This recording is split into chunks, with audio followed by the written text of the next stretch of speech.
Amaka g'obwa pulezidenti okwetula mu nsi ez'enjawulo gatumibwa amannya ag'enjawulo nga kuliko Presidential Palace, State House saako n'amannya ag'enjawulo. Leero mu eno vidiyo nkuleetedde agamu ku maka g'obwa pulezidenti agasinga okunyira mu Africa. Era nga nnamba esooka bagayita Abden Palace era nga gano ga nsi ya Misiri oba giyite Egypt. Amaka gano gaazimbibwa omusajja gwe bayita Khadif Ismail era nga gaazimbibwa mu kyasa kye-19 era nga gaasooka kukola ng'amaka g'obwakabaka mu mwaka gwa 1874 okutuusa mu 1951 we gaafuulibwa amaka g'obwa pulezidenti.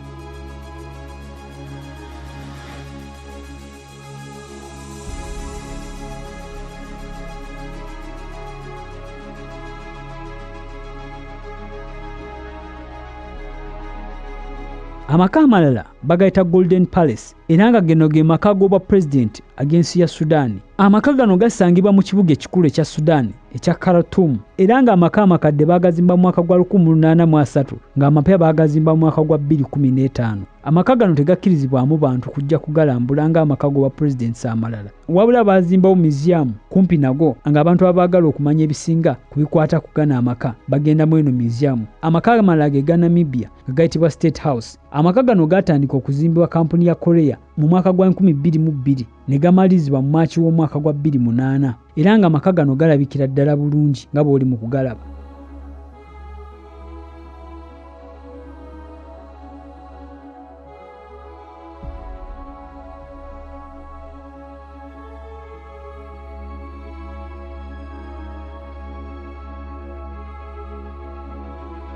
Amaka amalala gayitibwa Union Buildings era nga gano ga nsi ya South Africa nga gano gasangibwa mu kibuga Pretoria era nga gano gazimbibwa mu sitayiro y'Ekingereza era ng'omulimu gw'okuzimba amaka gano gwatandika mu 1910 ne gukomekerezebwa mu 1913 nga gano ge gakola ng'amaka g'obwa pulezidenti ate ssaako ne ofiisi y'obwa pulezidenti.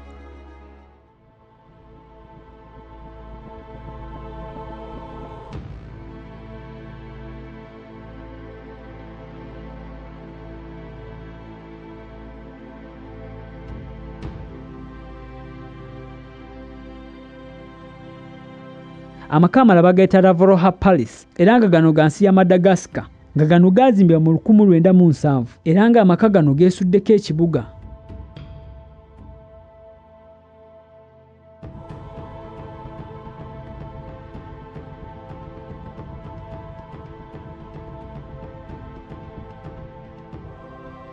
Amaka amalala ge g'ensi ya Mauritania era nga gano gayitibwa Presidential Palace era nga gamanyiddwa nga The Great Palace. Gano gasangibwa mu makati g'ekibuga ekikulu era galabikira ddala bulungi nga bye bimu ku bintu ebisikiriza abalambuzi okujja mu kibuga kino ku ngeri gye gaazimbibwamu.